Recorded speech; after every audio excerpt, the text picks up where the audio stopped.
You know, I saw an interesting comment on social media, which, you know what, I want to show it. A pig and a blob made me cry. Welcome to 2019. Credit goes to this man for posting that, because honestly, it is very accurate. It's legit so true.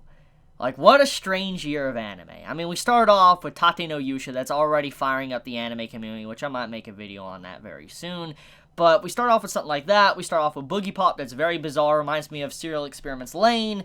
And then, you know, we have this. I mean, just like, 2019 is already a very weird place. And I gotta hand it to Slime, Reincarnated as a Slime, for just being such a freaking good series. It still has not lost its quality, despite, you know, going into the second half of the story. Which, by the way, since I've already read the manga, I know what to expect. But even then, the anime could easily, you know, go downhill depending on how it's animated. But clearly, that's not the case. So, let's get into that.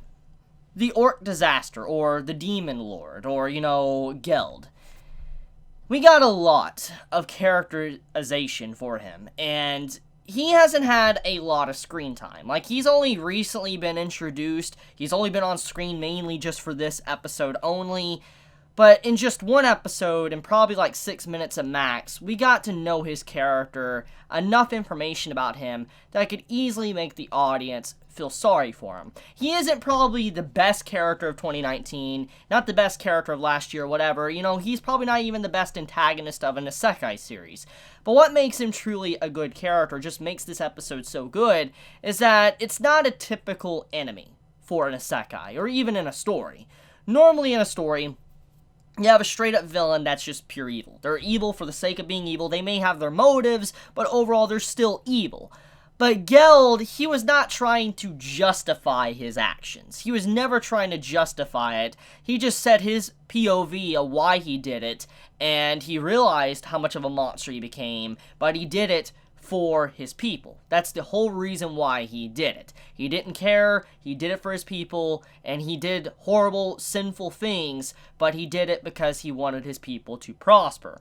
And he was not making excuses for it whatsoever. He wasn't yelling at Rimuru, he wasn't yelling at the forest or anybody that lived in the forest. He just marched his crusade because he wanted his people to prosper. That's the whole reason.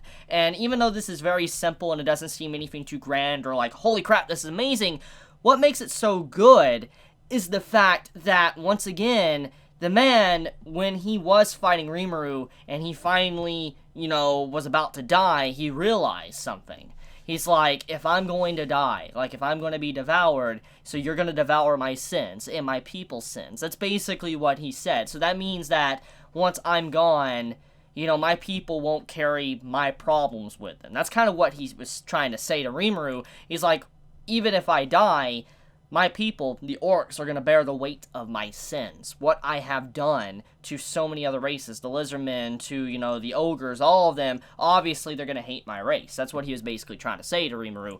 And will you be willing to take the sins of me and my race? And when Rimuru was like, yes, I will do that, the man was able to be at peace. He wasn't trying to say, I'm sorry, or anything like that. He just was at a state of peace because he realized that he did not have to worry about his people, which fits in line with his character since the very beginning. From the brief little background story of the Orc Disaster Geld, we found out that the reason why the man even turned to what he was, and he got the starvation type ability, was because his people were in a great famine. They were starving, and they were constantly people dying left and right. He talked about how a child that was born 2 days ago is already dead, and a child that was born this morning is at the verge of starving. He was basically saying that his people had no hope. It was a barren wasteland that they were living in. Nothing good was happening at all, and so obviously it was bleak for the entire orc race. And obviously, since he was the king, and he cared about them a lot, he went out of his way to find an answer, to be able to find a blessing or a miracle for his people.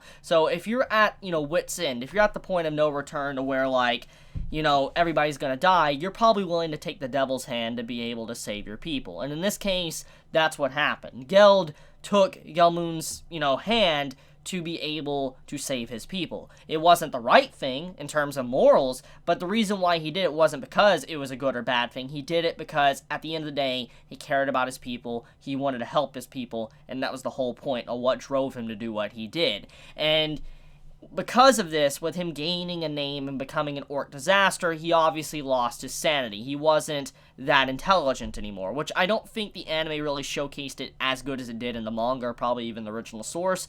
But even then, though, Geld lost his mind. And when he finally, killed his creator, like he ate him and gained his power and all that and became a demon lord, that's when his mind came back to him and why he started talking more to Rimuru at the second half of this episode. Which, to get into that, basically, the man, he became very aware of his actions. After he finally regained his mind and, when he became the orc disaster, the orc lord and all that, that would, be the demon lord of the orcs, he realized the atrocities he committed, but once again, like I've already said in this video, he didn't try to plead and say, I'm sorry. He didn't try to bow down and ask for forgiveness. He just straight up continued to do what he did. Not because he was evil.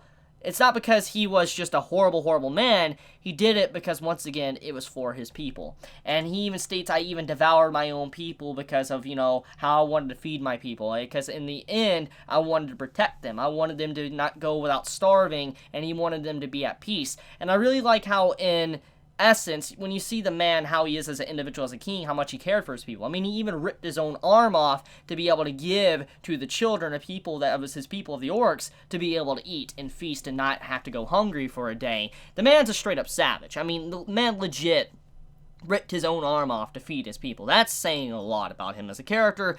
And so, like I said, Geld isn't a crazy, in-depth character. Like, if you're comparing him to something like, let's say Guts from Berserk, which nobody can barely ever compare to Guts from Berserk. But, like, example, that's just an, example. He isn't an amazing character, but his motivation is what makes people really sympathize or pity him. Why they want to see more of this series and why they appreciate this episode. Easily, this is one of the best episodes of Slime.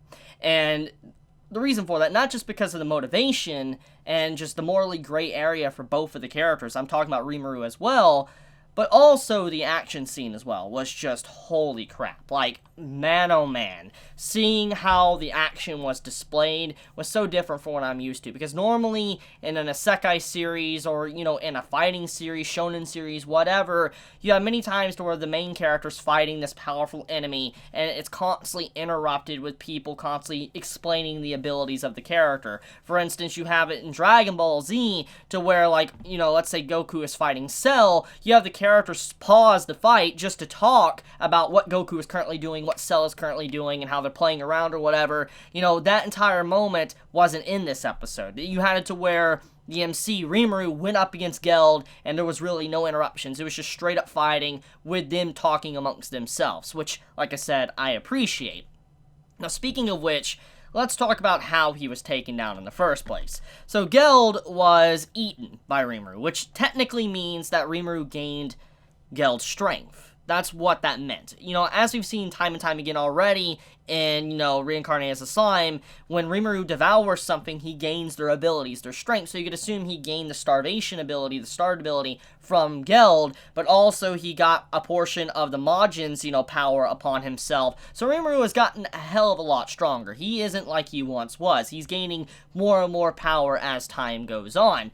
But it doesn't just stop there, though. When it comes to the actual absorption scene where he is slowly devouring, Geld, there was an internal struggle. In the entire inner monologue with Geld and Rimuru, there was a lot more going on than just Rimuru giving the man peace. It was more of Rimuru trying to talk sense to the man, for the man would kind of give up the struggle, let it be, before he could be devoured, basically. And in this case, you saw how the man was fighting back. When Rimuru was going up against Geld, Geld was devouring him. Like when he grabbed him, you saw the steam come off, he was devouring portions of Rimuru, and Rimuru was having a pretty hard fight in that moment. It seems very one-sided with the way the anime depicted it, but in the manga, it's clear that Rimuru was struggling. It wasn't like an instant victory, it was a very hard fight because he was fighting an individual that was also trying to eat him. It was literally devouring him slowly, but because of just him being able to talk sense to the man and kind of break through his mind a little bit, he was able to win in the end. So yeah, that's kind of the conclusion of that. I really really love this arc. It's easily one of my favorite arcs of Reincarnated as a Slime, at least what I've read so far from the manga. And yeah. Now, anyways, let's talk about, just what is next and how the story has been thus far. So, since the orc disaster is over, he's been defeated, what's next? Well, we gotta think about it like this. The orcs obviously are still there. They're not going to potentially die. The question is, how are they going to be handled? Because, I mean, at this point in time, there's a lot of bad blood with the orcs and the lizardmen and the ogres, etc., etc. There's a lot of bad blood. These orcs have been on a rampage, just eating species after species, and it's not something you can just easily forgive. But at the same time, you gotta also remember that they were controlled in a way and brainwashed to work for a very evil man. So, it's not entirely their fault. But we also gotta go back to the dialogue that Rimuru said to the king. He's like, I will take the sins of your people. And so what this means is Rimuru might try to help out the orcs in some way for they can actually have a decent life. They might have some form of punishments maybe, but overall they could potentially still have a decent life. Well, another thing we need to look at is what the ogres are going to do next. As we know, the whole reason why they joined Rimuru in the first place was because they needed power, they needed to work for someone that had a common goal to take down the orcs. And now that that's over, the question was up in the air, will the ogres stay with Rimuru, or will they go off on their own and try to form their own group, their own city, whatever? But it seems like they're willing to stick around with Rimuru and still help them out, even after their common enemy was defeated, which is good. I'm glad that they're still sticking around because they're great characters. I mean, I think many can agree with me that there's quite a few nice, interesting characters amongst the ogres, and many of us would definitely miss them if they were gone permanently. So, besides that, I think that's pretty much about it. I mean, it's a great episode. I think, there's going to be a lot of things that are going to need to be wrapped up before this arc can be completely concluded. Like, the next episode will probably be the aftermath of the fighting, and then we'll get into the next arc for the remaining part of this season of Reincarnated as a Slime. But that's about it. Let me know your thoughts in the comments below. If you enjoy my content, please subscribe. If you like this video, please leave a like. And if you want to get notified for whenever I upload a video, please click the bell icon down below. And with that, Chibi out.